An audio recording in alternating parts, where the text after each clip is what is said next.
it's Grandma Roseanne and it's game day. Go Chiefs, 11-1, go Chiefs. And I made fried green tomatoes so we can enjoy them at halftime. Join me. Come on in, come on in. I'm going to take you right into the kitchen and I'm going to show you how to make them because they're exquisite. See you on the other side.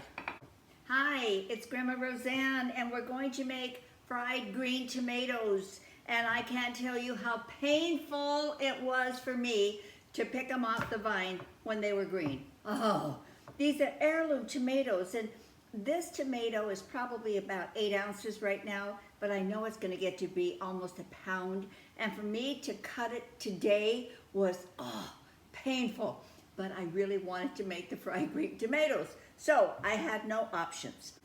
Now I'm going to leave these alone for just a minute because I want to talk about our station here. Here we have some flour, just all-purpose flour. I have about a half a cup in there, but you guys just really, it's going to be about how many tomatoes you're going to deep fry, all right? I just have a few because I just couldn't consciously cut any more off. So I have just a pinch of salt, a little bit of pepper, and I am going to kick it up because I have this Cajun spice that's just really good. So I'm just going to add a little bit of that, if I can get it open. There. No rules here, just if you like garlic and you like onion seasoning, put that in, whatever you want, okay? Pretty simple. And we want to give this a little bit of a mix.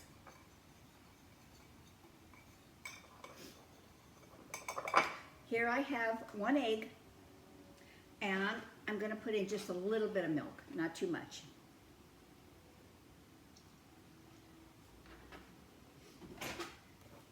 You just want to mix that up a little bit. Now the magic starts to happen here with your seasoning, but it continues over here with what you're going to put in. I'm going to put in some cornmeal, and I'm going to put in Pankos. If you haven't used Pankos, they are beautiful and you're going to want to use them. What do they do with them? I'm looking all over for them. They're right in front of me because I already measured them. I've got probably equal parts of Pankos and cornmeal. And what I did with the Pankos is I put them into a bag with a rolling pin and crushed them down a little bit because I didn't want them, I wanted them a finer texture than what I was getting. Now we can work with our tomatoes. This is a handy little tool. If you've never seen one like this, it is excellent. It actually works really well to get in there and pull the stem out of that tomato. I use it for strawberries a lot. Now we're going to cut these about a 1/2 inch. Get a little end off there.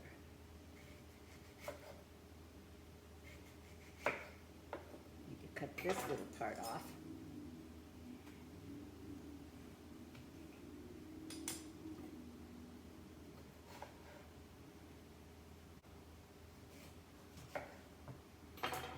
Alrighty. I got a lot more than I thought I was going to get. We need to pat them dry a little bit here. It will help us. And I also have a cookie sheet with a rack on it so that I can put them there. That way we can bread them all and then fry them at the same time. I want to get the other side of these as well. It really helps in the frying if you try to get rid of as much of the moisture as you can. All right, first thing, they go into the flour.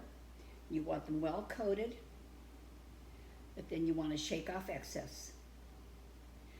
Then it goes into your egg dip. Again, well coated, shake off excess, and then it goes into your cornmeal and Pankos, of which I now realize I don't have enough. You really want this Pankos and breadcrumbs, you really want those to really be nicely coated, but you want to be able to still see through. I can still see the green on that tomato. I am going to have to add more of the crushed Pankos and the breadcrumbs, and the crushed Pankos and the cornmeal.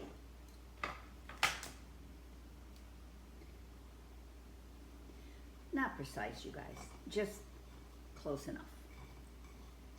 If any of you have not experienced an heirloom tomato, well, first of all, when you go to possibly buy one, you will have sticker shock because they are very expensive.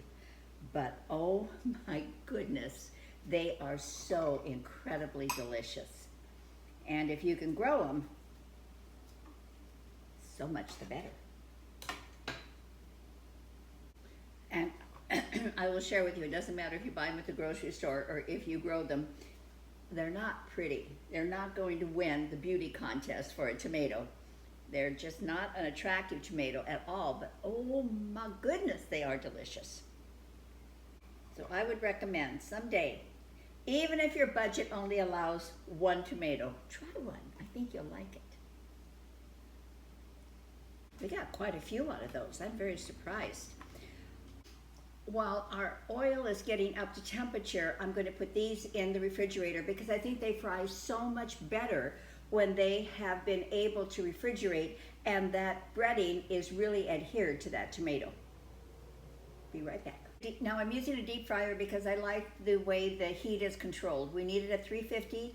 I know it's going to stay at 350, but obviously if you don't have a deep fryer, or you have a deep fryer and you don't want to pull it out to use it, just any kind of a pan in about a ½ an inch of oil, bring that oil up to 350 and you're good to go. Now we want to be very careful here not to overcrowd the basket.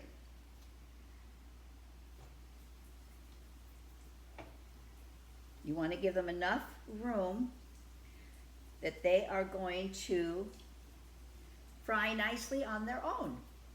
And it's going to be probably 2 or 3 minutes on each side, you'll see. Now I do have another rack here, or I'm using the same rack actually, and I'm going to put them on here so that they can drain so they're not sitting in oil.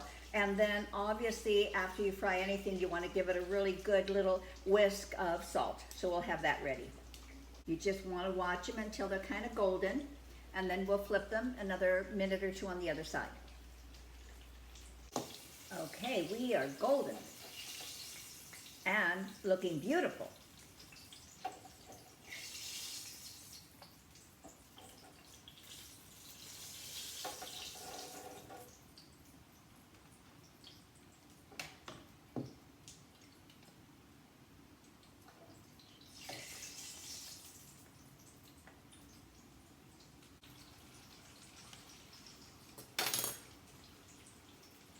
Now right away, a little bit of salt.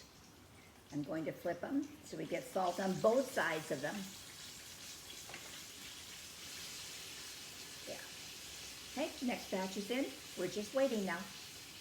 Well, look at this. It just took us a few minutes and oh my goodness, they look gorgeous. Now there's many different dipping sauces that you can use. I just kind of like ranch dressing. So I just have a little bit of ranch dressing here, and I'm just going to taste test this and make sure that it is as wonderful as it looks. Now the crust is perfect, and by perfect from my perspective, it's not that it's so thick that you can't taste the tomato. I want to know that the tomato is in there. That's what I'm going for. So a little bit of ranch.